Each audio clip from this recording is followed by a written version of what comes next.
గత కొంతకాలంగా ప్రశ్న రావణ్ పేరు రాష్ట్ర రాజకీయాల్లో ఎంత కీలకంగా మారిందో ప్రత్యేకించి చెప్పనవసరం లేదు. ఆంధ్రప్రదేశ్ ఉప ముఖ్యమంత్రిపై, హిందూ సమాజంపై ద్వేషపూరిత ప్రసంగాలు ఇవ్వడమే పనిగా పెట్టుకున్న ఈయనపై జనసేన పార్టీ నాయకులు కేసులు వేశారు.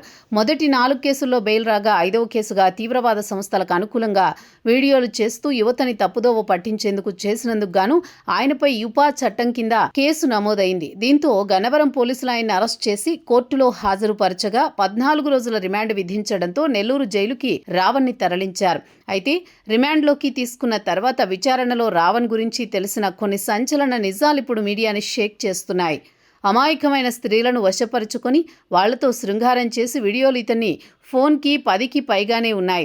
ఈ వీడియోల ద్వారా వాళ్లను బెదిరించి డబ్బులు కూడా వసూలు చేశాడట రావణ్. అంతేకాకుండా అతనికి ఉన్నటువంటి లింకులు ఒక్కొక్కటిగా బయటపడడంతో ఇతనికి సపోర్టుగా వచ్చిన వాళ్లంతా ఒక్కొక్కరుగా జారుకుంటున్నారు. వారిలో మొదటి వరుసలో నిలబడిన వ్యక్తి జడ శ్రవణ్. రీసెంట్గానే రావణ్ కేసు జడ శ్రవణ్ నుండి పొన్నవోలు సుధాకర్ చేతుల్లోకి వెళ్ళింది. దీనిపై జడ శ్రవణ్ తీవ్రమైన అసంతృప్తి వ్యక్తం చేశారు. మొదటి 4 కేసుల్లో బెయిల్ ఇప్పించినప్పటికీ నాపై వారికి నమ్మకం లేదు, పొన్నవోలు సుధాకర్ ద్వారానే న్యాయం జరుగుతుందని నమ్మారంటూ మీడియా ముందు జడ శ్రవణ్ ఆవేదన వ్యక్తం చేశారు. అనంతరం ఆయన మాట్లాడిన కొన్ని మాటలు ఇప్పుడు సోషల్ మీడియాలో హాట్ టాపిక్గా మారింది.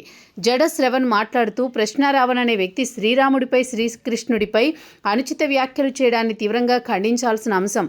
అందులో ఎలాంటి సందేహం లేదు. మతం అనేది వ్యక్తిగతమైన విషయం. నీ మతం మీద గౌరవం ఉంటే పూజించుకో, పరాయి మతం నచ్చకపోతే సైలెంట్గా ఉండు, అంతేకాని ఇతర మతాలు కించపరిచే హక్కు నీకు లేదు అంటూ మండిపడ్డారు. ఏ వ్యక్తి కోసమైతే ఆయన ఇన్ని రోజులు పోరాడారో అదే వ్యక్తిపై ఇలాంటి వ్యాఖ్యలు చేయడం అందరినీ షాక్కి గురిచేస్తుంది.